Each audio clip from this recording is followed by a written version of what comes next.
va faire un parcours et on va se poser les questions des freins en fait qui sont liés neuroscientifiques, hein, pas les freins neuroscientifiques liés aux apprentissages. C'est-à-dire qu'est-ce qui fait frein, pourquoi les élèves n'apprennent pas au-delà de les parents divorcent, c'est une mauvaise journée ou les profs ne fonctionnent pas correctement. Enfin, il y a d'autres raisons et c'est la question qu'on va essayer de se poser. On va essayer d'y répondre et moi pour vous aider à y répondre, je vais vous engager dans un parcours collaboratif. Donc le premier élément, ce sont toutes les étapes de travail par lesquelles on va passer. Ici, ce sera notre étape 1 et puis poste 3. En étape 2, on viendra ici. En étape 3, ici, vous avez une étape 4 sur laquelle finalement on fera les recherches. Via ce que je vous expliquais ce matin en différents moteurs de recherche. Et si on a le temps, on n'a pas eu le temps avec le groupe d'avant, vous éditerez vous allez monter une vidéo ici, mais peut-être qu'on aura le temps, à voir. Donc le premier élément que je vais vous demander, on va attendre quand même que vous soyez au même niveau que nous, on n'est que 4, on va s'attendre un peu. Comme ça on attend vérifier si le lien est. Si le lien est arrivé, c'est une bonne... C'est arrivé. Et on valide.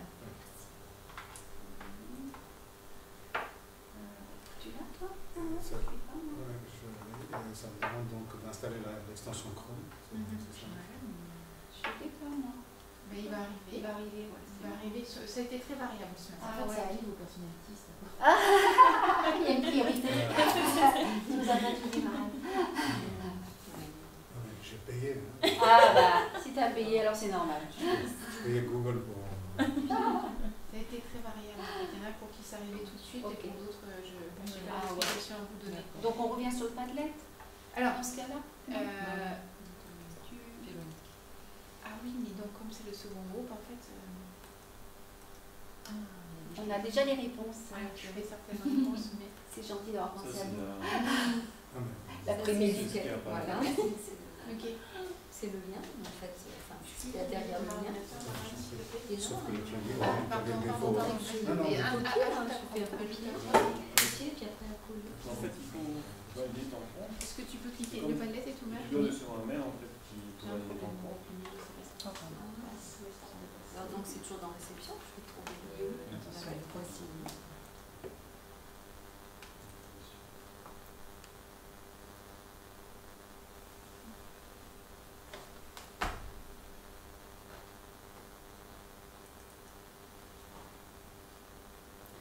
C'est pour ça que nous avons censé vous raconter la vidéo. Et alors, là, quand je vais arriver, je valide. C'est un peu lent, hein, quand Non, même. tu vois, c'est tout pareil. Ouais, non, mais c'est très lent, là. Je vais expliquer la fonction. Son micro actif. Parce que tant qu'on n'a pas validé, on ne peut pas avancer. Merci. Tant qu'on n'a pas validé, si, on va avancer, mais... je n'ai pas un clavier américain.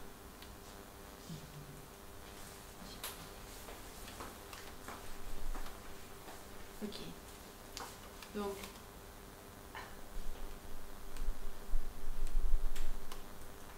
D'accord.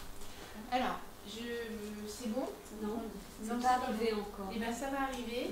En attendant, on va cliquer sur le premier lien ici. Il est déjà ouvert, c'est parfait. Alors, la première chose qu'on va faire, en fait, on va utiliser les écrits collaboratifs synchrones. Alors, vous n'étiez pas là ce matin. Donc, je m'arrête et on fait un stop pour expliquer dès qu'on est un peu... Donc, vous allez cliquer sur le premier onglet, écrits collaboratifs synchrones, ici. Là. Écrit collaboratif synchrone, ici. Tu cliques ici. Ah, ici. Un appât mensuel. Oui. Ok.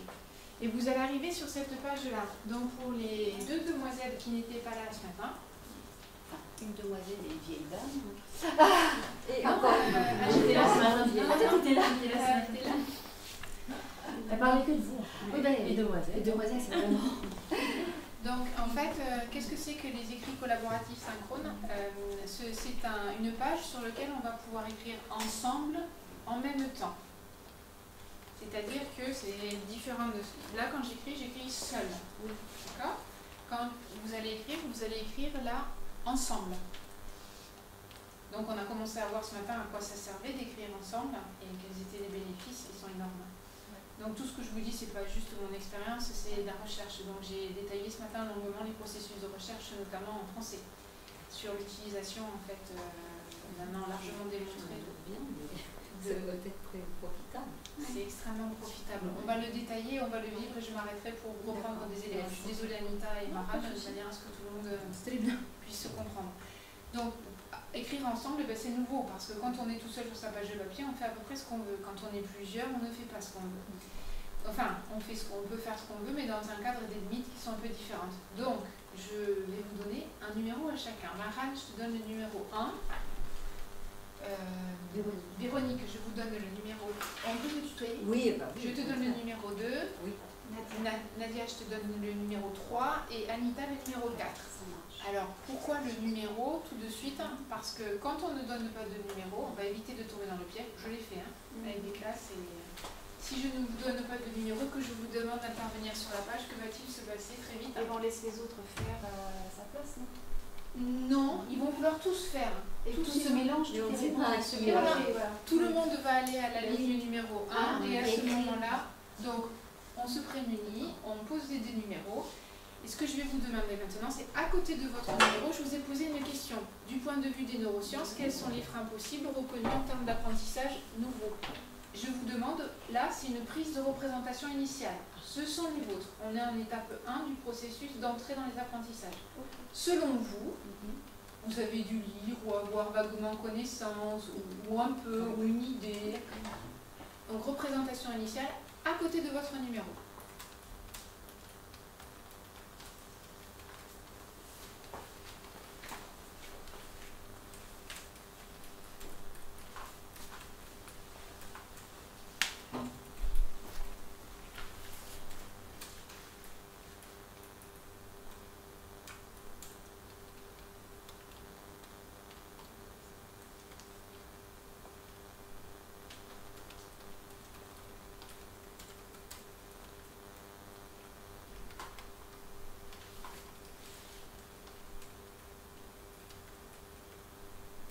Moi je participe aussi. Ah oui, tu es numéro 1. D'accord. Alors, qu'est-ce qui se passe? Dans une classe, c'est drôlement pratique. Parce que quand les élèves sont en train d'écrire, moi je sais pas, c'est très difficile quand on en a 24 ou 25 de voir ce qui se passe. Là, je vois que le numéro 1 ne démarre pas. Donc, je peux aller voir Maran et voir si tout va bien. Alors, il a peut-être besoin d'un peu de temps, mais c'est aussi pour moi lui dire, est-ce que tu as besoin que je te réexplique quelque chose? Tout de suite, vous savez qui n'est pas entré dans la tâche. Alors moi j'aurais dû m'en apercevoir toute seule. Donc pour vous, vous avez de visu tout de suite, en temps réel, l'entrée dans la tâche.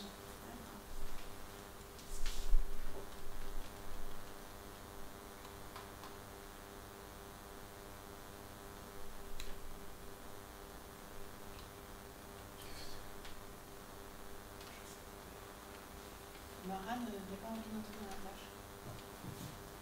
Est-ce que tu as besoin que je t'aide?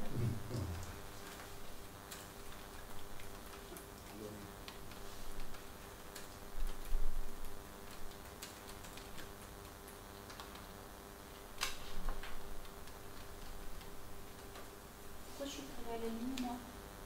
T'as vu mon truc? Il est retourné à la ligne parce que tu es arrivé au bout de la page, je pense, comme dans un document Word. Est-ce que t'as pas la fin de la phrase? Ici? Numéro 3. Je sais pas. Ça fonctionne comme un traitement de texte, il n'y a pas de souci. Ah voilà, ça marche. T'as écrit quoi toi, Julie? Moi aussi je regarde parce que c'est pas du tout mis la même chose.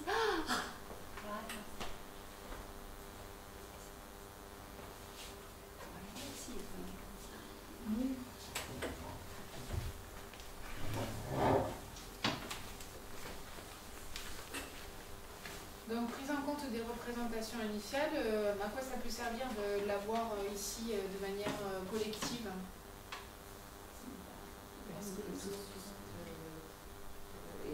Échanger. Alors, avant l'échange, je vais vous demander un comparatif tout simple. Quelquefois, quand on est un peu pressé dans la classe, et je suis la première à reconnaître que je l'ai fait, on les fait à l'oral, et en fait, je suis très pressée. Et quelle est la différence entre le faire à l'oral et ici Passer à l'écrit, qu'est-ce qu'il y a déjà? Parce qu'on peut avoir accès aux propositions de tous, enfin s'ils ont... Bien sûr, de tous. Et tout le monde l'a posé. Voilà. Tout le monde. C'est-à-dire qu'il y en a toujours qui vont se cacher derrière ceux qui lèvent la main souvent ou qui... donc tout le monde, et on sait très bien qu'un enfant qui ne va pas poser ses représentations initiales, c'est très compliqué après de prendre et de comprendre en fait ce qui était erroné. L'autre élément, c'est que souvent les représentations initiales, on les fait à l'oral. L'oral, c'est quelque chose qui change beaucoup avec les numériques, il y a une trace et la trace elle est prégnante, on peut y revenir. À l'oral, ça tombe et ça passe. Ce qui va se passer, c'est que je sais qu'Anita est une très bonne élève, donc je vais l'interroger, je vais lui demander ce qu'elle pense. Je sais que je suis pressée, donc je ne vais pas tergiverser et je vais éviter de me tourner vers certains élèves. C'est un réflexe, hein, c'est pas... Donc, mais malheureusement, ton crayon tombe. Tu le ramasses, ce qui veut dire qu'à ce moment-là, tu n'étais plus attentive. En mettant en fait une trace écrite, on permet à tout le monde à un moment donné de raccrocher, de revenir et de voir. Donc, on s'assure que tout le monde ait une voix, tout le monde ait posé des choses et que tout le monde ait noté certains éléments. Alors, les élèves, une fois qu'ils vont commencer à écrire les choses, ils font ce que vous avez fait, que ne m'a pas fait le groupe d'avant. Ils lisent les autres. Exactement. Ils lisent les autres et en fait, là où on avait un champ très restreint, j'ai ouvert un petit peu le tiroir de ce que je pensais. Ah oui, mais bien sûr, on parle de motivation, donc ça va ouvrir autre chose et ils vont beaucoup plus loin dans la recherche en fait de leur propre représentation initiale. Ça enrichit en fait. Complètement. Donc, depuis ce matin, en fait, je ne dis qu'une seule chose. Le numérique, ça s'appelle la collaboration et le collectif. C'est une intelligence collective qui est mise au service de tous. Donc, c'est bon pour cette première étape? Donc, on est bon? Alors, évidemment, je vais quand même revenir ici. Les neurosciences, ne pas mettre de sens, appréhension psychologique, fidélité à certaines croyances liées à la famille et à la culture. On va peut-être repartir sur d'autres champs, c'est tout à fait vrai, mais les neurosciences, elles vont s'intéresser en fait à ce que j'ai ici, à l'intérieur, au fonctionnement de ceux qui... Ça a sauté. Non, ça n'a pas sauté. Non, je veux dire, ça envahit. Il faut deux choses. Donc, j'ai toutes les représentations, elles sont là, et maintenant on va commencer à chercher des apports. En fait. Donc le premier rapport sur lequel on va se pencher, ça va être, donc je vous montre, vous allez cliquer sur la vidéo de Olivier Houdet.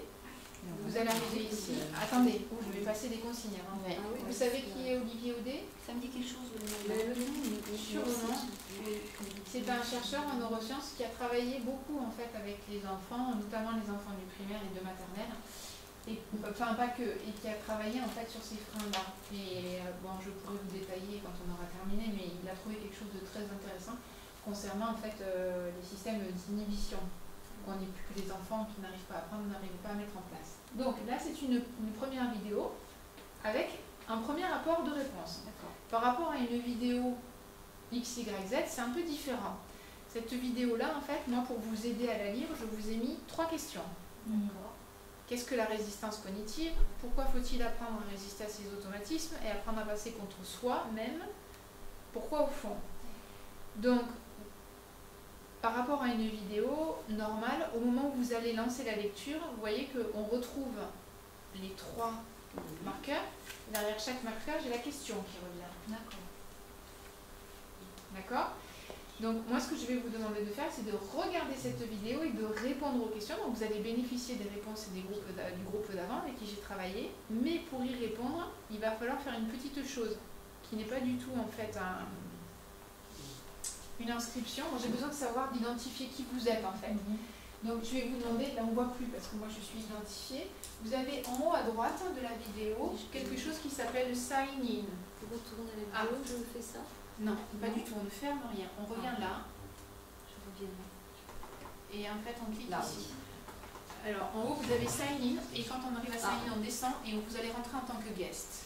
Olivier Houdet, vous appelez à la résistance cognitive. Qu'est-ce que c'est?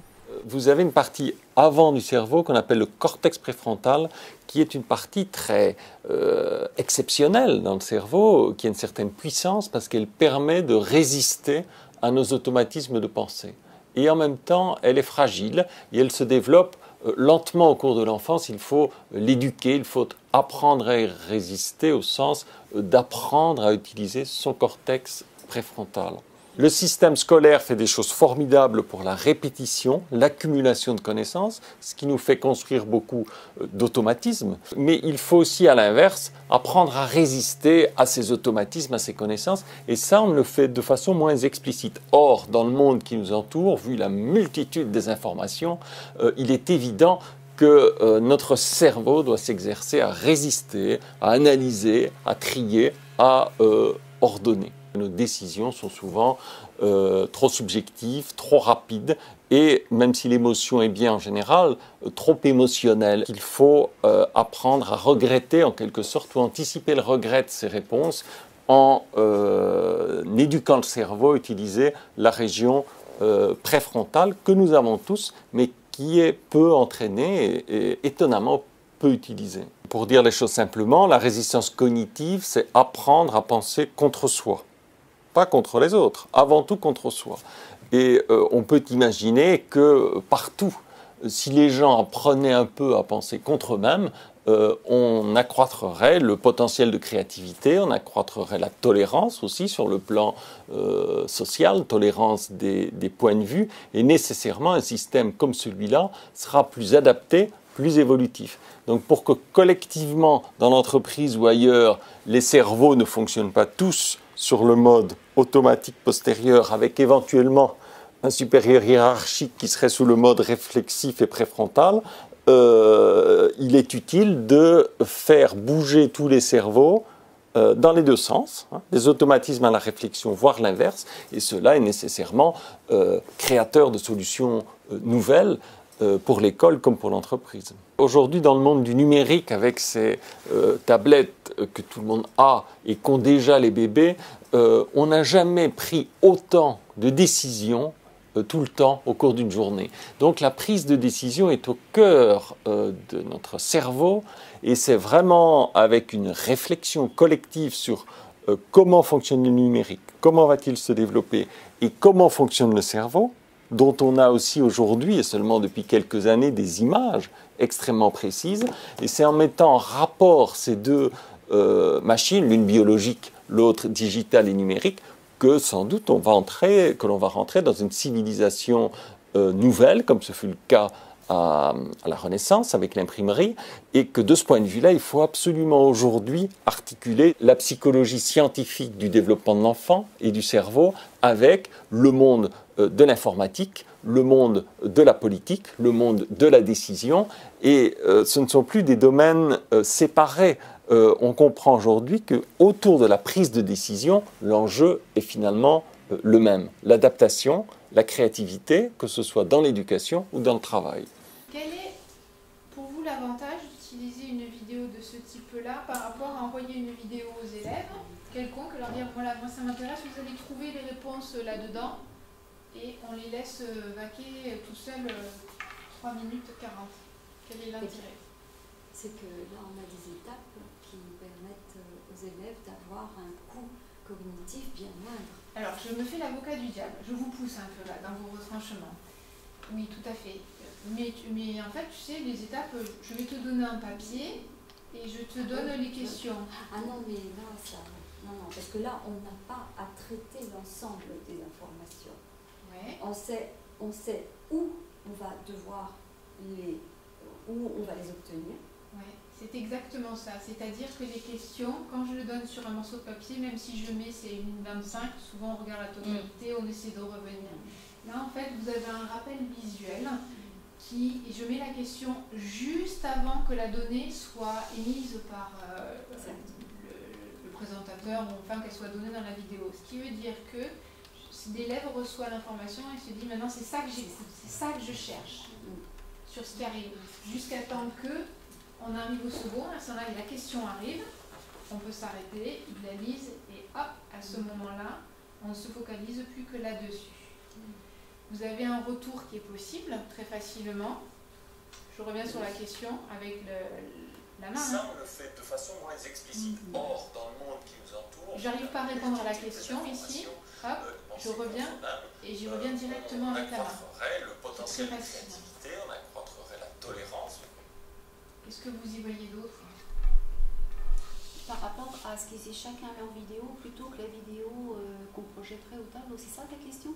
Alors là, non, je pose même plus cette question-là, parce que la vidéo qu'on projette, on ne fait plus du tout ça, enfin, ou plus trop. Alors c'est quoi ta question? J'ai oublié. La question, elle est par rapport à en fait, la voir, mais sans rien. Alors, que ce soit clair, je vais peut-être revenir une étape en avant. Aujourd'hui, on promeut plutôt de les laisser individuellement avec la vidéo, plutôt que de la projeter. La projeter, ça va être mon rythme. Et là, ils font ce qu'ils veulent en fait. Ils peuvent revenir, ils peuvent réécouter, ils n'ont pas bien entendu, on revient. Et s'ils ont besoin de passer 3 fois le passage sur... ils peuvent le faire. Donc là-dessus, la vidéo, on essaie quand on peut. Hein. Je ne dis pas qu'on peut tout le temps, on n'a pas toujours les ressources. Et si on peut que collectif, et ben on fait collectif. Mais là, ils ont la liberté de ça. Maintenant, avantage supplémentaire. Or, le fait qu'on oriente en fait le champ d'écoute de l'élève, donc effectivement moins de difficultés cognitives, puisqu'on leur dit attention, c'est ça maintenant, donc écoutez qu'on cherche. Quoi d'autre? Une prise de conscience, enfin de l'attention. Ouais. Là où il faut que je fasse attention. Tout à fait, c'est hyper important. Vous allez faciliter la lecture grandement. Et...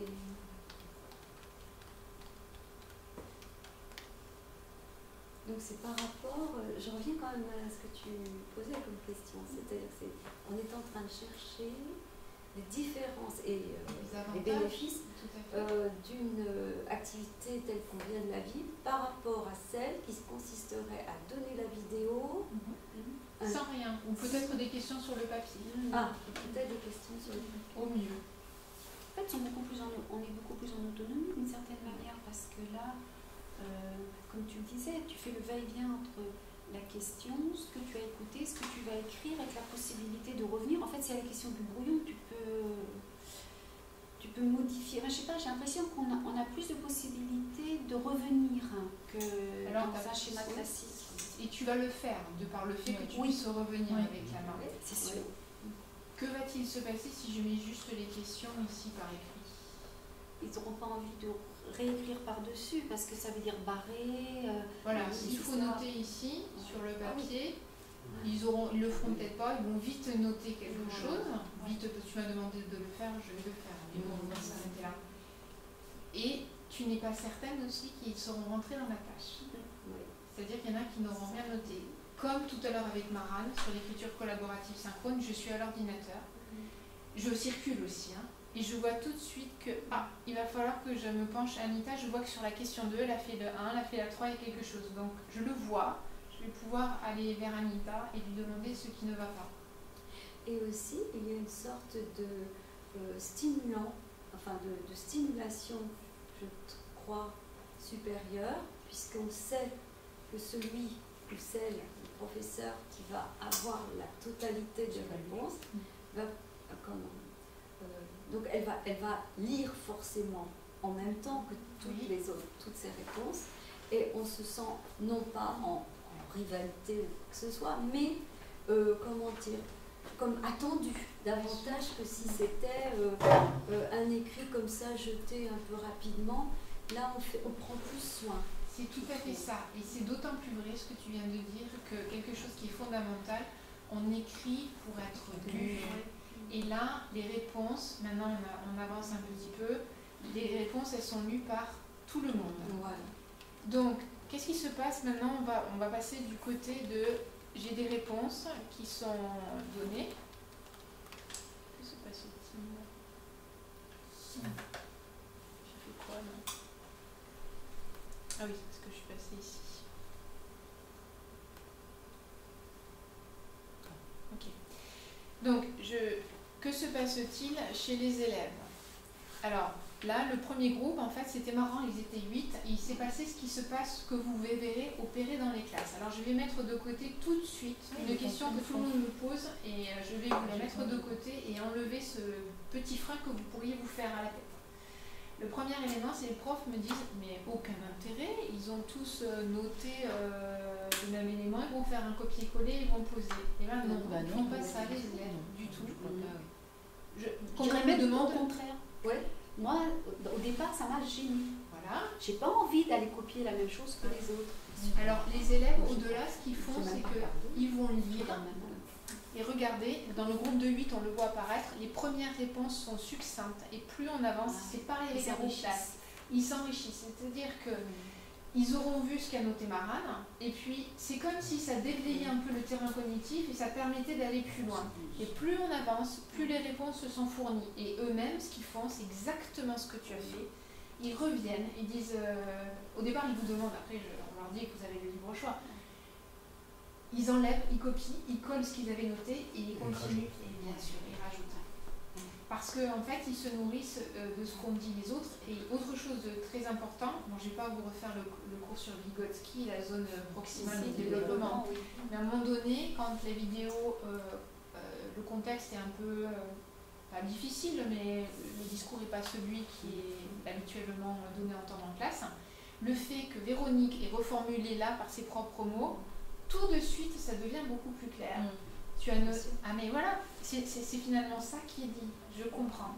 C'est ça que je voulais dire. D'accord. Alors je non, suis désolée. Non, je voulais dire, puisque je voulais juste encore donner une réponse, c'est qu'il me semble très intéressant, à partir du discours effectivement d'un spécialiste, d'avoir à reformuler avec des mots qui sont, disons, du vocabulaire, non pas courant, mais enfin, disons, vocabulaire didactique, abordable, et auquel on vient effectivement greffer des termes qui sont ceux du spécialiste, ça me semble vraiment intéressant en termes d'apprentissage, parce que on lit les choses que l'on savait aux apports nouveaux, et on écrit. Et on écrit, ça c'est très important. Et vous assurez que alors l'autre élément essentiel que j'ai le temps du coup de dire avec vous et que je n'ai pas eu le temps, erreur fatale au groupe d'avant, on va revenir sur le statut de l'erreur, parce qu'il peut y avoir des erreurs qui se glissent, c'est qu'est-ce que vous faites. Donc il faut que je revienne là-dessus. Mais autre élément hyper important, c'est que non, ça je vais y revenir après. C'est que vous allez comprendre très vite, et c'est vrai pour les écrits collaboratifs synchrones. Dans ma vie d'élève, en cours de français, j'ai eu des profs merveilleux, mais j'ai toujours été l'élève qui, en production d'écrit, avait un moyen 13-14. Et il y avait toujours Anita qui avait 17. La prof était hyper bienveillante, on avait des grilles de lecture, des grilles, des apports pour enrichir les textes, des éléments pour travailler sur l'organisation. Mais je stagnais toujours à cet élément-là, malgré tout ce qui était fait. Ce que permet les écrits collaboratifs synchrones, y compris là, donc c'est reformulé avec les mots d'un tiers, je vois mieux, mais là où ça devient complètement quelque chose qui fait décoller la totalité des élèves, c'est que ce 17, je le vois en permanence. Et j'ai une meilleure idée de ce que c'est que finalement. C'est-à-dire qu'avec nos grilles, nos évaluations, nos outils, nos apports, ça ne suffit pas. Et il est parfois beaucoup plus intéressant pour certains élèves de le voir, et de le voir en permanence. Moi, j'aurais aimé voir ce que c'était ce 17 tout le temps, et de le voir en construction. Donc c'est tout ça. Alors, une autre question que vous posez peut-être, c'est bon, là, tout le monde a plus ou moins... Le système scolaire fait des choses formidables pour là. Tout le monde a plus ou moins bien répondu parce que vous êtes de bons élèves et que vous avez bien écouté. Enfin, il peut arriver que à ce moment-là, les enfants mécomprennent complètement et on ait une série d'erreurs. Enfin, une série d'erreurs. On voit bien que... Donc à ce moment-là, si on a des contresens récurrents, on arrête et le problème il vient de ce qu'on a présenté, de la façon dont on a ouvert. Ensuite, il peut y arriver qu'un élève au sein du groupe mécomprenne et qu'on ait un élément ici notoirement divergent et faux. Ce qui se passe, il se passe en fait exactement que la même chose qui se passe sur Wikipédia. C'est-à-dire que vous savez ou pas sur cette... je vais vous donner... Vous savez combien de temps une erreur reste sur Wikipédia? En moyenne, ça veut dire que peut-être il y a plus et peut-être il y a moins, mais en moyenne, une erreur sur cette encyclopédie. Non, 3 ans, oui, quelques heures. Oui, 20 minutes. Oui, voilà. C'est la moyenne. C'est 20 minutes. Ça vous donne une idée surtout de fréquentation, ça vous donne une idée de... Et en fait, c'est ce système de régulation par les pairs, j'en parlerai demain longtemps sur l'évaluation, ce qui nous attend.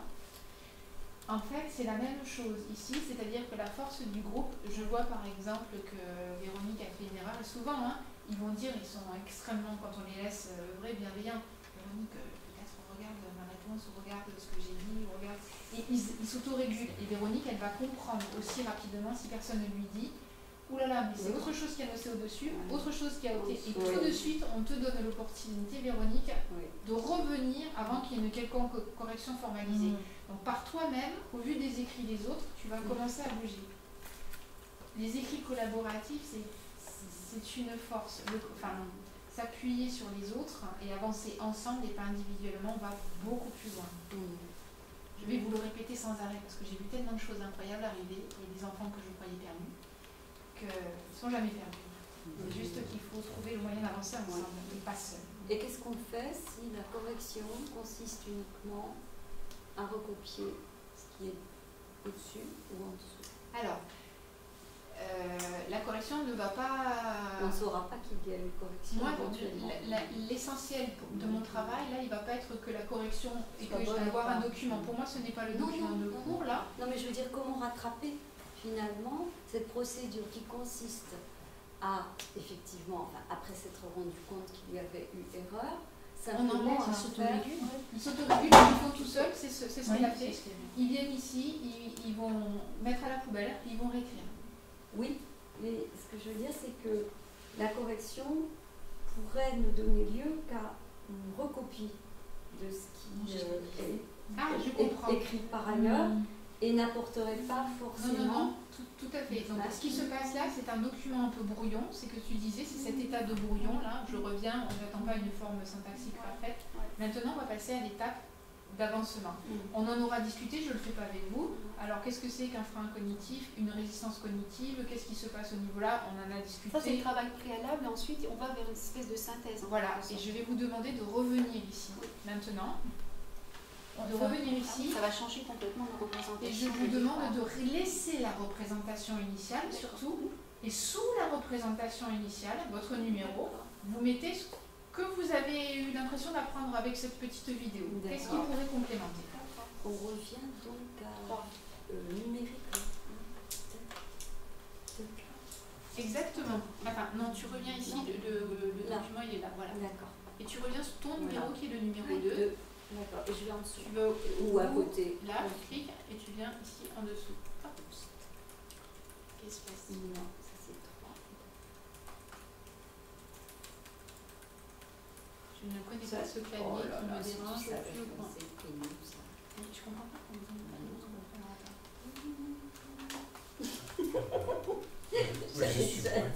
je n'arrive pas à cliquer. Ce clavier me... Non, parce que là, ça va pas. Je n'arrive pas à y être. Je vais demander à toi, Aline. Elle est au numéro 2, j'essaie juste d'arriver là, je n'y arrive pas. Tu vois, c'est un truc bleu là. Non, mais là, il ne faut pas cliquer parce qu'on va tout enlever. Ah oui. Je pourrais demander, Aline, s'il te plaît. Ok, le magicien de mon ordinateur.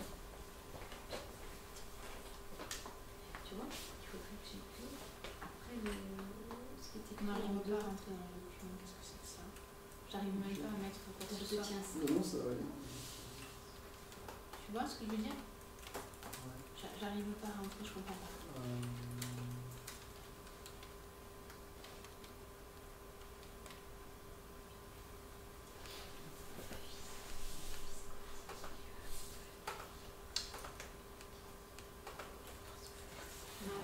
J'étais déjà contente d'en avoir un quand même d'ordinateur.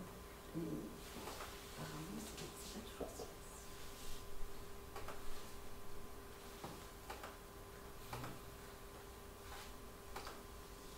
Non, il rentre pas, je sais pas ce qui se passe.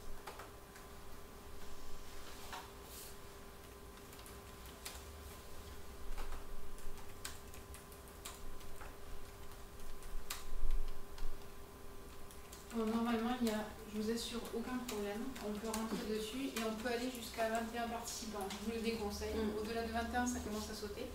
Moi, je fais des petits groupes de travail de 5-6 élèves, pas plus. Et je crée plusieurs pages sur lesquelles j'ai ma classe qui est divisée. J'ai un groupe ici, un groupe là.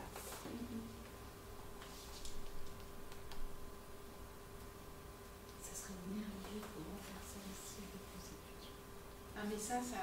Donc, pendant que l'ordinateur se répare, que vous terminez de noter, donc je répète, désolé pour Anita et Mara, mais une donnée de ce matin. Donc, les professeurs de français, ça a été fait enfin, les études ont été faites un peu partout, mais pour le cas français, je vais vous parler juste du cas français. En France, la recherche, c'est Jean-François Rouet qui est allé dans les classes et qui a dit aux enseignants de français, voilà, par rapport à ce que vous faites d'habitude, je vais vous demander pour les classes A et B, ne changez rien, papier comme on a toujours fait, et pour les classes C et D, je vais vous demander en fait de travailler et de réaliser des écrits en groupe à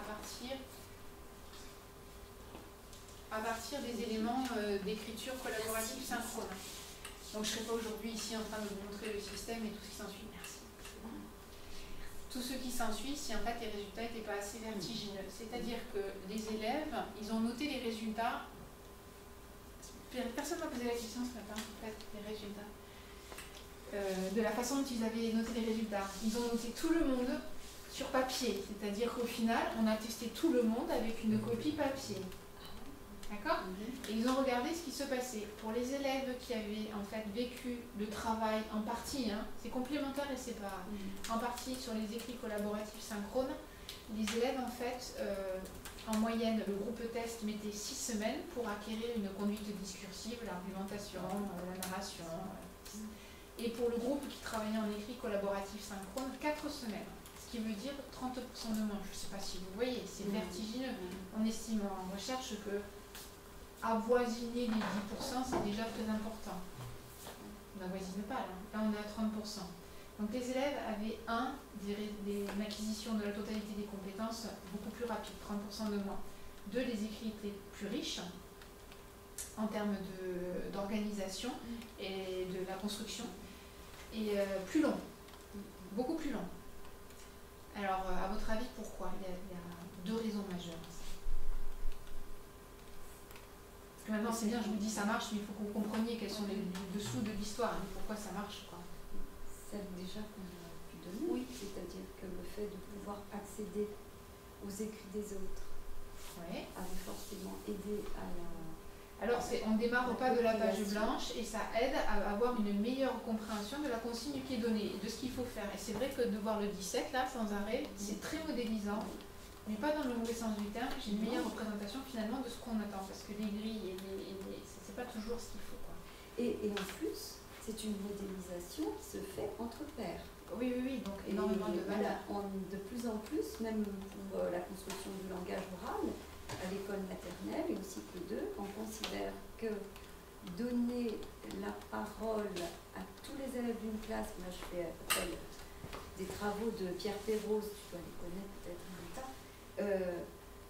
donc, au lieu de se contenter de certaines réponses de certains élèves, la consigne c'est tous les élèves qui auront levé la main, et on fait en sorte qu'ils soient nombreux, pourront prendre la parole et, s'ils le souhaitent, répéter ce que d'autres camarades auront dit. Et là, on voit que de plus en plus, alors les élèves qui ne disaient rien s'autorisent à prendre la parole, répètent éventuellement, et puis à un moment donné, ils ne répètent plus.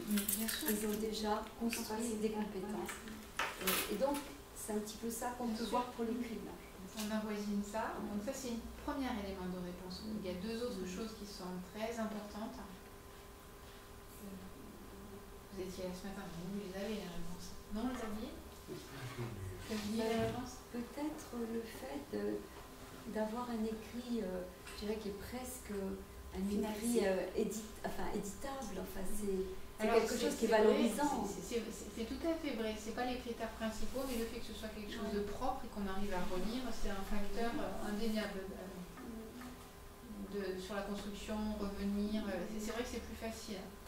Mais c'est pas dans les 2 principaux, on va avancer un peu. Il y a le fait que quand on écrit à plusieurs, là vous n'avez pas vu parce que je vous ai laissé individuellement sur la tâche, on ne va pas nécessairement, quand on est vraiment sur la construction d'un écrit, comprendre ce que tu fais ou comprendre ce que tu fais. Donc il va y avoir un questionnement. Tout de suite, les autres du groupe vont questionner. Qu'est-ce que ça veut dire? C'est qu'on est obligé soi-même de se mettre en méta et de réexpliquer. C'est ça qui explique majoritairement l'avancée. importante dans l'acquisition des compétences de la conduite. C'est-à-dire que le fait de tout de suite se mettre en rétroaction et de dire « Ok, comment je pédale là, qu'est-ce qui se passe ?» Ils sont obligés de le faire constamment. L'autre élément, c'est votre positionnement en tant qu'enseignant. C'est-à-dire que pendant longtemps, pendant toujours, vos élèves vous ont rendu des écrits, vous êtes extrêmement bienveillants, donc pas de rouge, des post-it, du crayon gris, des remarques ici et là pour faire avancer, mais entre le moment en fait où ils vous donnent la copie et le moment où vous allez la rendre, il s'est passé beaucoup de temps, on se sera fait gronder 3 fois, manquer de se noyer à la piscine, se faire manger un croquet un orteil par une raie à Montréal. Enfin bon, on revient et hop, on a ça. Alors tu vois, c'est toutes les corrections, maintenant tu vas reprendre ton texte et tu vas t'y remettre. Alors déjà, premier élément, c'est que quand on a l'écrit, c'est un peu brouillon, il faut reprendre, il faut recopier, c'est très long, le résultat n'est pas très propre. L'autre élément, c'est que, et on sait aujourd'hui, plus il y a de temps entre le moment où on fait la correction et le moment où on rend quelque chose, plus il y a des déperditions, on perd tout ça. Aujourd'hui, vous avez la possibilité, donc il y a la possibilité même d'ouvrir ça, moi je l'utilise avec les élèves, donc à partir du CP, je travaille avec les élèves et ça. Donc vous avez une zone de chat ici, et dans cette zone de chat, on peut passer des consignes et on peut intervenir et dire aux élèves, je te donne ce mot, je suis sûre que tu peux l'employer à bon escient. Et le fait de le faire au moment même de l'écrit. C'est la simultanéité en fait. Exactement, on n'est plus en différé et on propose des corrections. Et les élèves sont extrêmement contents. Oui.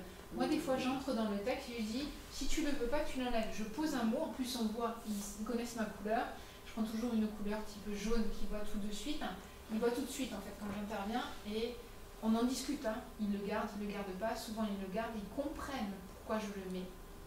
Pour des élèves un peu plus grands qui vont travailler mettons, sur le texte descriptif, il y a beaucoup d'expériences qui ont été faites et on voit que poser une question, à ce moment-là je ne vois pas où tu es. Décris-moi vu d'en haut. Le faire au moment où ils sont en train d'écrire, ça change du tout. Oui. En fait, c'est ce qu'on appelle nous souvent la boîte à outils. C'est-à-dire, ton chat, là, c'est la boîte à outils. C'est-à-dire, c'est le moment où tu vas pouvoir impulser, mais dans le moment de la création, enfin du travail, l'aide supplémentaire qui est nécessaire pour avancer. Oui. Mais je crois que ce soit fait sous forme effectivement numérique, c'est bien. On peut rentrer dans le texte. C'est ça. Ça, c'est important. Et l'autre élément, souvent, moi, à un moment donné, après, j'ai pas le temps de le faire avec vous, mais je travaille sur ce que j'appelle les corrections magiques. C'est toujours mieux quand la correction n'est pas toute seule et toute nue et qu'elle devient magique. Le fait de voir, en fait, je dis n'importe quoi, on est sur des pluriels et de rajouter le pluriel avec un S ici, le fait d'avoir une couleur différente qui vient se poser, alors là, on oublie, il y a moins de choses qu'on n'oublie pas. Donc, le fait que vous puissiez rentrer dedans, que les autres vous posent des questions, que l'écrit soit propre et qu'on puisse se nourrir aussi du fameux 17, ça, vous voyez très bien que ça change complètement en fait, ce rapport à l'écrit qu'on avait. Je ne dis pas que ça le remplace, on continue à écrire sur papier, c'est complémentaire. C'est complémentaire à ce que je rigole. Donc on revient à nos neurosciences. Oui, bien sûr. C'est pas grave. Nous deux, je pense que ça fonctionne en équipe. L'écrit collaboratif. Nous, on y arrive toutes les deux. On vient de faire exactement ce que tu dis. C'est-à-dire, elle avait mis à partir de la vidéo d'Olivier Audet. Et moi, j'ai mis après la vidéo. Mais moi, j'ai mis gras et souligné, donc elle a repris gras et souligné. Il se passe des choses comme ça au moment où les élèves commencent à rentrer. Donc, ce qui se passe ici, c'est que ce qui m'intéresse là, donc il y en a deux qui ont eu le temps de le faire, mais je garde. Pourquoi je vous fais revenir sur le même là? Parce que nos représentations sont pas du tout. Exactement. C'est ce qu'on appelle, en français je le vois moins, mais aux États-Unis c'est une obligation. Tout ce qu'on voit, on oblige les enseignants à faire le pont. Le pont, c'est sans arrêt avoir en un même lieu le visu entre ce que je pensais, ce que je savais au départ et ce que je sais maintenant, en un même lieu. Le sentiment de satisfaction personnelle pour les enfants, il est énorme. Et l'engagement et la motivation sont accrus considérablement. Ça, c'est un facteur. Donc, très simplement, ici, on a directement le lien entre ce que je pensais et ce que je voyais. Et ce que je sais maintenant. Vous voyez un peu mieux tout ce qu'on peut faire avec les écrits collaboratifs. Donc, Mais alors, nous, on peut se servir de ce... c'est complètement gratuit. C'est complètement gratuit. Là, je laisserai Mara nos manettes de tout ça. Vous avez même Versailles. C'était prévu dans un des cafés. On va le faire. Tu le refais, Laure, dans un des cafés? Ouais, C'est un prochain. dans le cadre d'un post-café. D'accord. Attends, redis-moi, Julie. Donc faire le pont, c'est faire un lien en direct entre ceux qu'ils savaient comme représentation, ceux qu'ils savaient. Ceux qui savaient ou qui croyaient Oui, savoir, savoir, et puis ceux exactement. qui le savent. Et D'accord. en fait, ils l'ont en un même lieu. C'est ça, oui. Alors, moi, je n'attends pas, ce ne sera pas mon résumé de cours, ça. Pour moi, c'est le document de travail où on s'appuie sur les compétences d'Anita, les compétences de Véronique. On commence à reformuler proprement. C'est le début. Alors là, je vais m'adresser à toi, enseignante de... oui, mais en fait, en tant qu'enseignante d'histoire-géographie. Ces écrits collaboratifs synchrones, là j'ai parlé un peu du français, alors peut-être vous avez fait les ponts tout seul, ensemble, enfin vous avez vu les liens, c'est extrêmement utilisé en sciences et en histoire et géographie. Ce qui se passe pendant longtemps, moi j'ai entendu parler de... Je n'ai jamais arrivé à le faire, enfin j'ai essayé, tout ce qu'on m'avait appris, mais la construction du résumé ou de la leçon par la totalité de la classe. Il est 4h moins 10, à 4h on ferme la boutique. J'ai pas le temps, Anita, Mara, on y va, vous me dites, je vais écrire, je sais très bien à qui je vais m'adresser, c'est toujours le même élément. Là en fait, on ouvre des pages et on va poser des questions derrière lesquelles on va, ok, par rapport à la leçon qu'on vient de voir, je vous demande de répondre à la question numéro 1, numéro 2, numéro 3. Si vous avez des éléments à complémenter ailleurs, vous allez complémenter et là, en 10 minutes de temps, je vous assure qu'on a de manière très effective un résumé de cours dans lequel la totalité de la classe a participé à hauteur de ce qu'il pouvait. Vous savez très bien en fonction de ce que vous allez demander, ce que vous allez demander à qui, et qui la trace de leurs écrits. Alors, moi je vous aime beaucoup ici à l'ESP de Polynésie, parce que personne ne me fait la vie dure avec Google, et ne me dit mais pourquoi on ne fait pas un Google Doc? Comment c'est pas ce que c'est? Tu Ça, tu nous parles le chinois là. D'accord, voilà. Ok, alors il existe la même chose qui est très utilisée un peu partout, et le monde de l'éducation, j'ai envie de vous dire malheureusement. Et donc c'est pareil, c'est comme un document Word sur lequel en fait tout le monde va pouvoir intervenir. C'est lié à la messagerie dans ce qu'on appelle un drive. Je vous parle chinois. On utilise plus à la limite. Comment? On utilise plus à la limite Drive que Google Doc. Mais Google Doc est dans le Drive. C'est dans le Drive normalement. Dans le Drive Google, je parle. Je fais juste une remarque.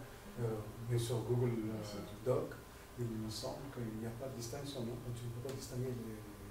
Merci. Alors, moi, merci beaucoup, Mara. C'est quelque chose dans le monde scolaire. Moi, ce qui m'intéresse, c'est de savoir qui a noté quoi. Et que je sache, même pour eux, entre qui sache qui a noté quoi, c'est beaucoup plus facile d'aller voir. Et quand on est en train de corriger, de regarder là où on a fait des erreurs, même orthographiques, parce que je me sers de faire la production d'écrit pour tout, c'est plus simple de voir qui a écrit quoi. Alors, vous avez une petite fonction que je vous montre, parce que vos élèves, je pense que c'est les mêmes chez vous que ça a été chez moi. On n'est jamais à l'abri de l'envie de faire une bêtise. C'est agréable. Ça fait partie du jeu. Ça fait partie du jeu et voilà. Donc il y a quelque chose que je leur montre tout de suite et qui est pour moi une petite leçon d'éducation aux médias et à l'information, c'est-à-dire que tout ce qu'on note sur Internet, ça reste toujours, tout le temps. Même si on a l'impression de s'effacer, c'est faux, c'est jamais effacé. Une fois que c'est posté, c'est posté. Alors vous avez ce qu'on appelle en fait ici l'historique, oui. Par rapport aux bêtises, oui. Est-ce que certains pourraient avoir, bon, ça, c'est pas si vous aurez la maligne intention d'effacer ce que certains camarades... C'est la seule règle que j'ai avec mes classes, merci, parce que tu vois, j'ai oublié, c'est bien d'être cadre. Avec le groupe d'avant, j'ai oublié tout ça. Merci d'être là et de poser les bonnes questions. La seule règle que je mets, la règle d'or de l'écriture ensemble, il n'y en a qu'une. On n'a pas le droit d'effacer les écrits des autres, parce qu'ils ont tous les droits. C'est la seule règle. Ça peut arriver par accident, et souvent quand ça arrive, ils viennent vous voir, ils sont au fond de gouffre, là, en se demandant comment... Alors, ils peuvent... donc c'est la seule règle, en principe, quand on leur dit, ils ne le font pas, n'effacent pas. Mais par contre, ce qu'ils font, c'est qu'ils vont noter une bêtise ou deux et l'effacer. D'accord? Qui l'a vu, qui l'a pas vu. Alors, ce que je leur montre tout de suite, moi je glisse des choses au début et ensuite je leur montre l'historique dynamique. L'historique dynamique, vous allez voir ce que c'est. Ça, c'est dissuasif. Ah ouais, mais c'est tellement dissuasif que se passe-t-il ici? En fait, vous avez normalement... Hop, allez, je voudrais vous montrer comment ça me fonctionne bien. Voilà, regardez ce que c'est que l'historique dynamique. Vous voyez? Ah oui, oui. D'accord. Même si on a perdu quelque chose à un moment donné, moi je m'arrête à ce moment-là. Si c'est perdu, je reviens voir où on en est et je recopie. C'est bien, du coup, si quelqu'un a effacé, on peut le retrouver. Ouais. Donc, et je glisse des choses et je m'arrête en fait. Tu peux pas faire de bêtises. Regardez, je m'arrête et je dis mais qui c'est qui a marqué ça, ce mot-là? Alors tout le monde se focalise sur le mot. Je dis mais c'est qui? Et puis alors on a les prénoms, vous voyez. On entre les prénoms et on voit qui a écrit quoi. Donc en fait, ça tue la bêtise dans l'œuf. Hein. Oui, c'est ça. Il n'y a pas de souci du tout après. Alors que sur le Google, tu ne peux pas le faire. Non. Enfin, tu peux... Enfin, maintenant il y a une historique dynamique, mais tu ne sais pas nécessairement qui a écrit. Voilà. Ça te permet de récupérer des données.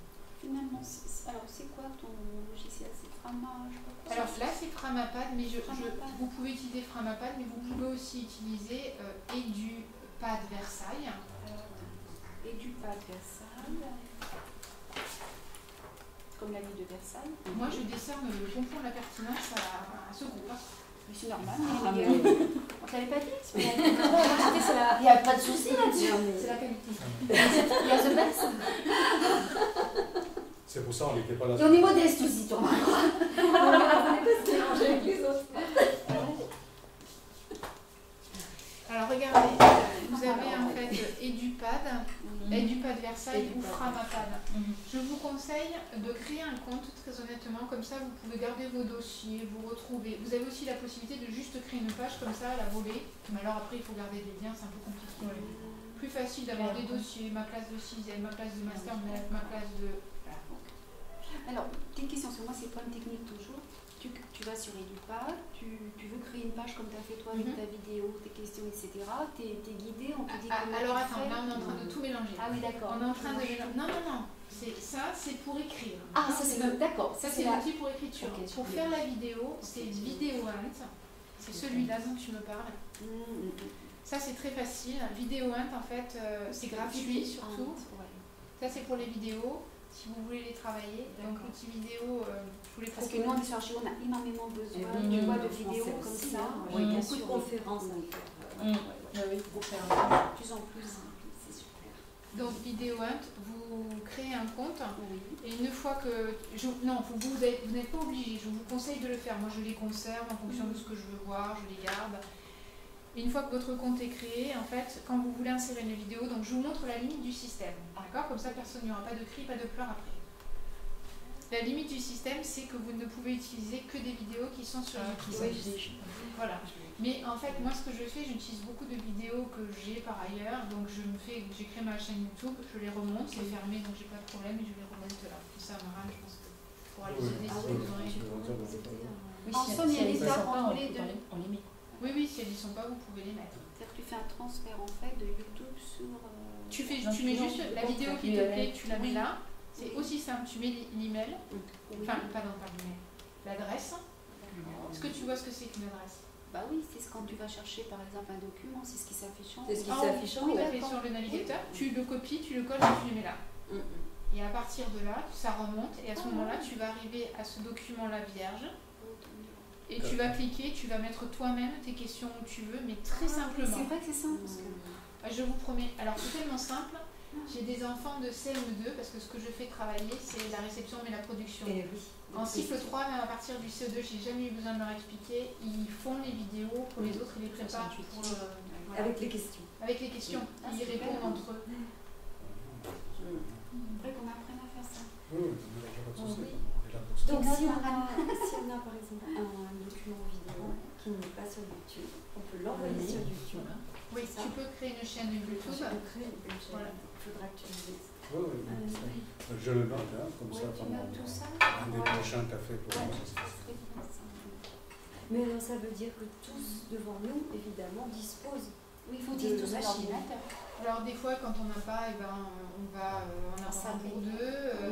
Tout ça fonctionne. Alors, je vous le dis, mais ce matin, j'ai eu la question, ça fonctionne aussi sur le téléphone. C'est une possibilité, ça fonctionne sur tablette. Et pourquoi pas relocaliser votre cours en... J'ai vu un magnifique salle informatique avec 40 postes. Ouais. Ah oui. Oui. Pourquoi pas faire son cours là-dedans au Oui. moins. D'accord. Donc ça, c'est pour les vidéos, c'est VideoInt, gratuit. Vous ne serez pas tracé, on ne fera rien de vos données, je préfère vous le dire. Et puis, EduPad Versailles, c'est aussi très propre, beaucoup plus propre que Google. Et tu disais en termes de connexion, on peut facilement mettre 20 personnes dessus. Alors, merci. Alors là aussi, bonne question.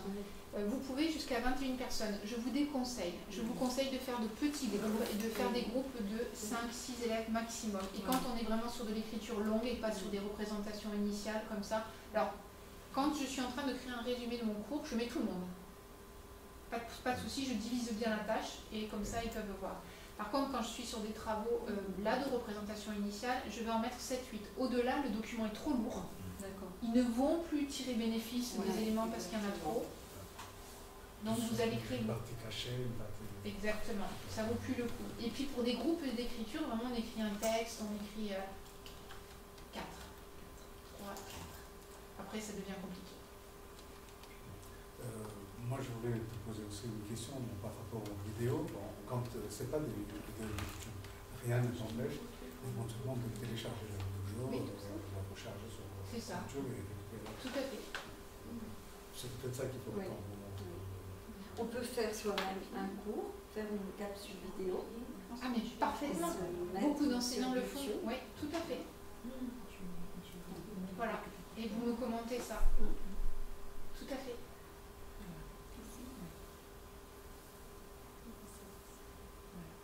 Vous voyez un peu mieux les écrits collaboratifs synchrones. Est-ce que ça s'éclaircit? Est-ce que c'est... J'aimerais... Le seul objectif que j'ai de ce parcours, c'est que pour vous, ça devienne très clair le bénéfice qu'ils ont travaillé avec les autres.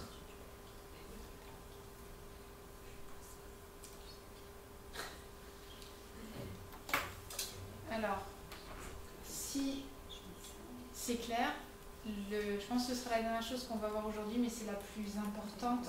Donc là, il va falloir se recentrer un peu, même si vous avez l'impression d'avoir beaucoup de choses. Est-ce que c'est bon? Oui, pardon. Vas-y, j'ai reçu mon nouveau truc, tu sais, puis tu le poses. Je le pose juste. Vas-y, voilà, pose-le. Ça marche toujours.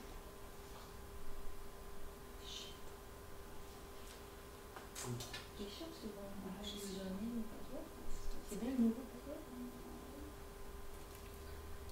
Le nouveau password, c'est pas toi qui peux le choisir, c'est eux qui te l'envoient.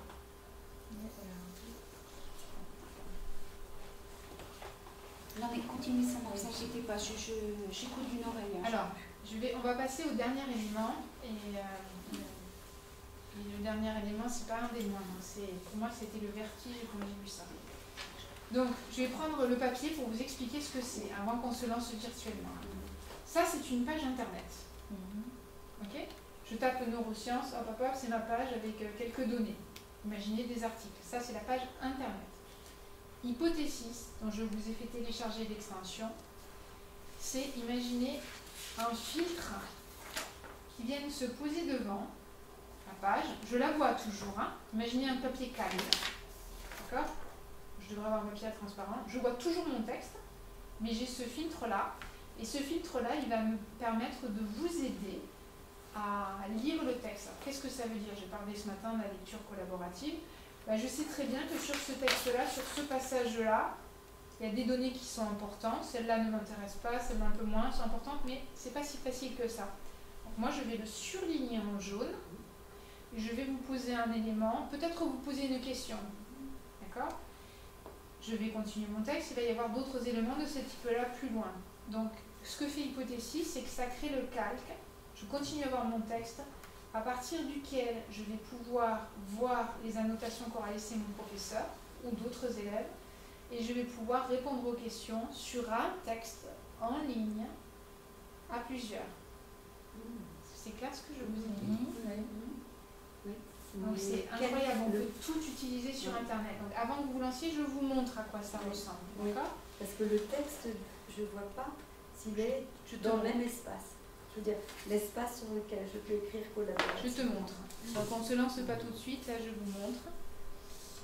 Là, quand vous allez cliquer... Et là, que se passe quand je suis... C'est fermé ? Voilà. Je vous ai mis, quand vous allez cliquer sur le dernier lien, le numéro 3, vous allez arriver sur ce document qui est sur Internet. C'est un PDF. C'est pédagogie et neuropsychologie. Donc c'est pour continuer à creuser notre histoire de fin. Étape 3. Oui, mais vous regardez ici, comme ça, quand vous cliquerez, ce sera plus simple. Je vais vous montrer, tu vas comprendre l'histoire des filtres. Donc ce document, il est très important. Il y a 60 pages. Moi, j'ai besoin que vous alliez un peu droit au but pour chercher certains éléments. Vous n'avez pas besoin de tout et j'ai déjà balisé pour vous. Ce qui m'intéresse, c'est qu'on aille le faire sur Internet. Après, on discutera de pourquoi c'est intéressant de le faire sur Internet. Donc, ce que j'ai fait, c'est que j'ai posé, en fait... donc, il faudra toujours veiller à ce que ce petit œil soit comme ça.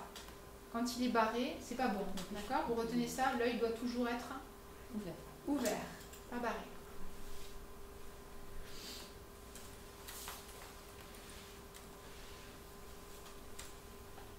Donc je vous ai mis des annotations.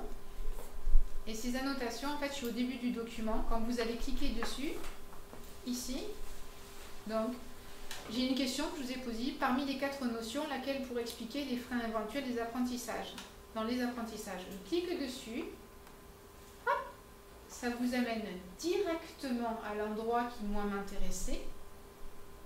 Et je vous l'ai même surligné en jaune pour que vous soyez sûr d'aller bien regarder où il faut. Hein. Pas ailleurs. Et ce que vous allez faire après, c'est que vous allez bien lire. Vous allez lire ma question et vous allez pouvoir, hop, me répondre. Et vous allez voir, on est toujours sur le même type d'usage collaboratif, mais vous allez pouvoir voir les réponses de Marane. C'est toujours pareil, s'appuyer sur les réponses des autres.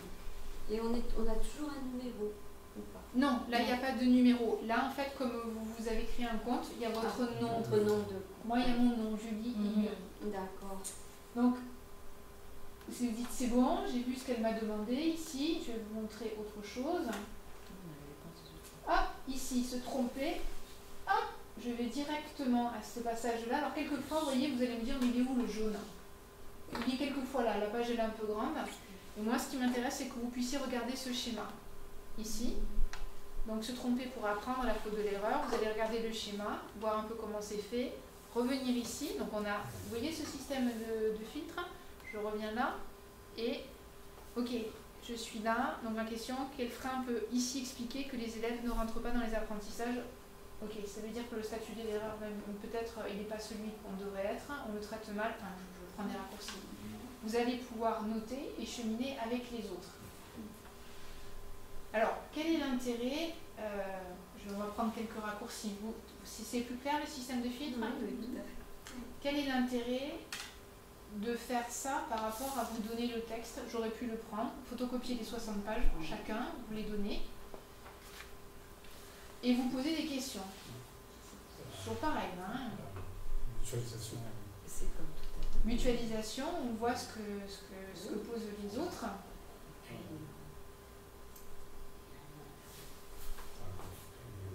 Une perception complémentaire par la perception d'autrui. Des autres. Ou même si vous avez un grand élément, là, en termes de différenciation, moi j'ai balisé au plus simple. Mais vous avez plein d'élèves, en fait. Là, moi j'ai plein d'enseignants qui, au vu, j'aurais donné les 60 pages, il ne se passe rien. Là, ils vont commencer à vaquer, venir, voir, télécharger. C'est ce qui s'est passé ce matin. Hein. Ils sont allés très vite, et ils ont commencé à dire mais on pourrait poser ces questions, on pourrait à eux-mêmes poser des éléments.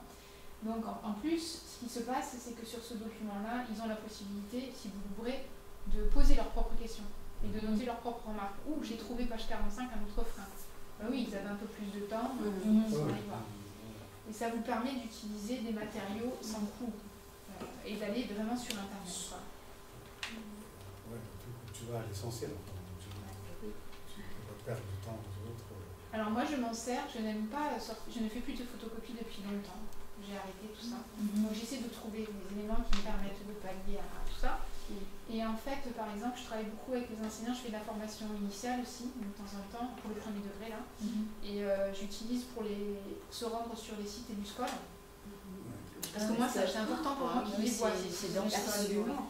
Il faut qu'ils y aillent, il faut qu'ils les regardent, il faut qu'on les épluche. Si moi je passe mon temps en fait à leur donner des raccourcis, on s'en sort pas. Moi, mon but c'est qu'ils y aillent. Donc en fait, avec ce système de filtre, hop, on va chez EduScol, ils voient le balisage, ils sont plusieurs à le regarder. Moi, j'ai balisé en mettant en jaune avec ce système de filtre là. Et c'est beaucoup moins difficile. Et ils prennent l'habitude d'aller directement sur le site, là où on a besoin d'aller. Je ne sais pas si... Bon, moi, quand j'ai fait, j'en ai pas dormi. Non, je dors la nuit, mais j'ai été d'une excitation folle pendant le cours. Je pensais justement à EduScol quand j'ai vu ça. Je pensais à EduScol. Parce que quand on leur dit, moi j'ai beau leur dire entre la page 25 et la page 28, mais ça ne me suffit pas. Non, leur mettre sous les yeux, poser des questions et qu'ils aient la possibilité tout de suite de répondre, ça fait avancer bien plus. C'est sûr, à partir du document PDF là, mais ça marche sur des sites internet. Oui, oui, oui. J'ai pris le PDF pour vous montrer le plus difficile. Le plus difficile, c'est entre guillemets le PDF, quand on est un peu technico là, comme nous. Un site internet, ça fonctionne très bien, c'est le plus facile. J'ai pris un PDF justement pour vous montrer à quel point même là ça fonctionne. Ça te donne le loisir éventuellement de créer le document toi-même. Alors donc ça c'est toujours sur Hypothesis. Hypothesis, voilà. Et c'est l'onglet PDF annotation. Donc c'est sur quoi? Comment tu fonctionnes avec ton système? Alors je te montre, par exemple, je me balade, c'est ce qu'on appelle l'extension, c'est la beauté de l'extension. Tu vois, elle est là. Oui. Je vais aller sur EduScol, on va le faire ensemble. D'accord. Oui. Je vais sur EduScol et je vais prendre ressources, histoire géo.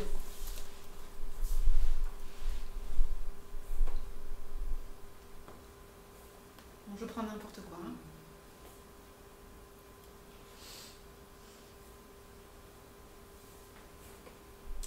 Donc je suis ici. Oui. Oh, parfait, c'est ce que je voulais. Enfin, non, attendez, on va rentrer un peu parce que là, s'approprier les différents termes du programme.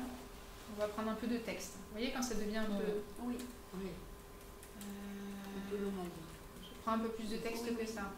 Enfin, bon, ça c'est un PDF, mais je reviens pour toi à la question. Ça marche. Hop, qu'est-ce que je fais? J'active mon filtre. D'accord? Hypothesis. Donc, Hypothesis. Mais le filtre, il est... Dans ta barre Chrome. C'est pour ça que je vous ai demandé d'installer Chrome. D'accord, je comprends maintenant. Qui s'appelle Bookmarks. Non, ça ne s'appelle pas Bookmarks. C'est mes Bookmarks. Ah oui, c'est autre chose. Il a un nom particulier, ce filtre. En fait, les extensions, moi j'en ai plein, mais toi pour l'instant, tu en auras peut-être qu'une seule. C'est tout ce que tu vas pouvoir mettre là à côté. D'accord. Je regarde dans la mienne.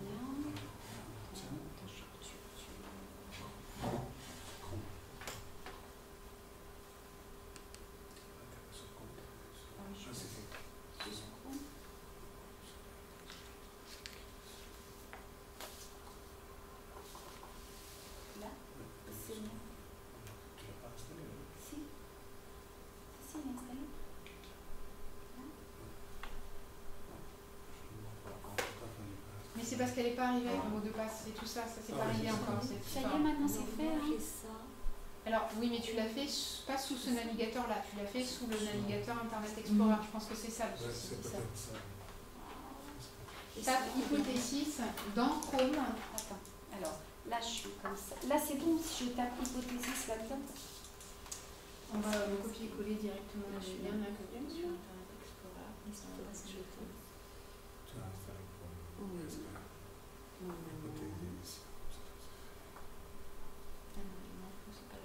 C'est navigateur. Tu as fait le compte? J'ai pas le nom. C'est ça peut-être. Créer un compte. La hypothèse. C'est ça. Ça c'est une offre. Alors, il faudrait que je crée un compte.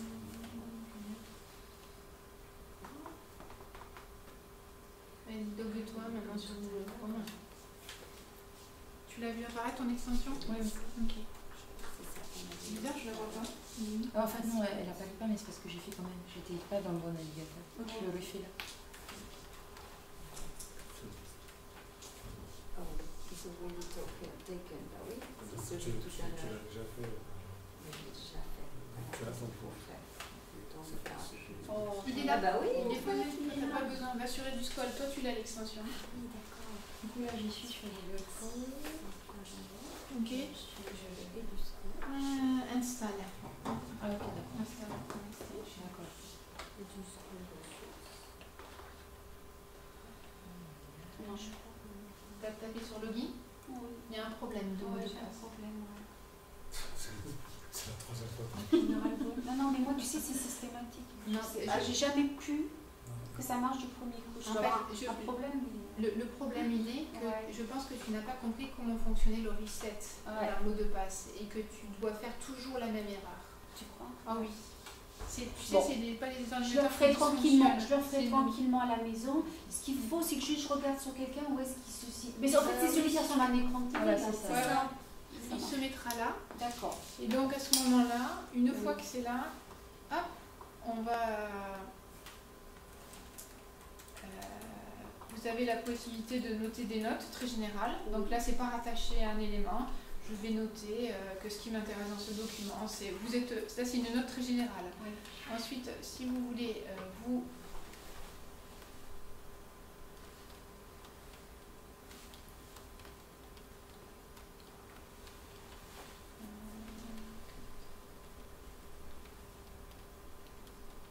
que se passe-t-il ?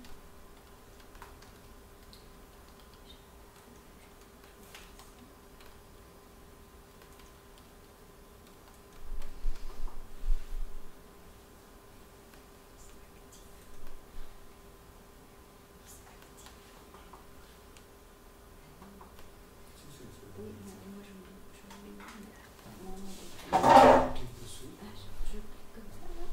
Pourquoi est-ce qu'il Et là, tu vas- Ah, oh, super, merci.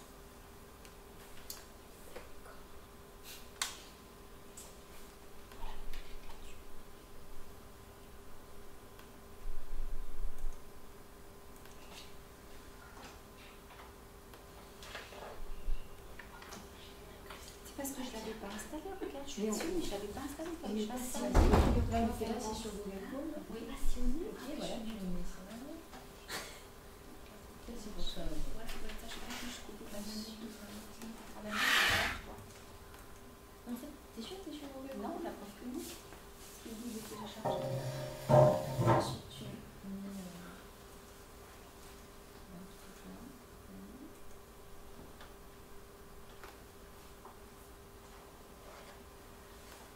Tu mets, ça là, mais c'est là.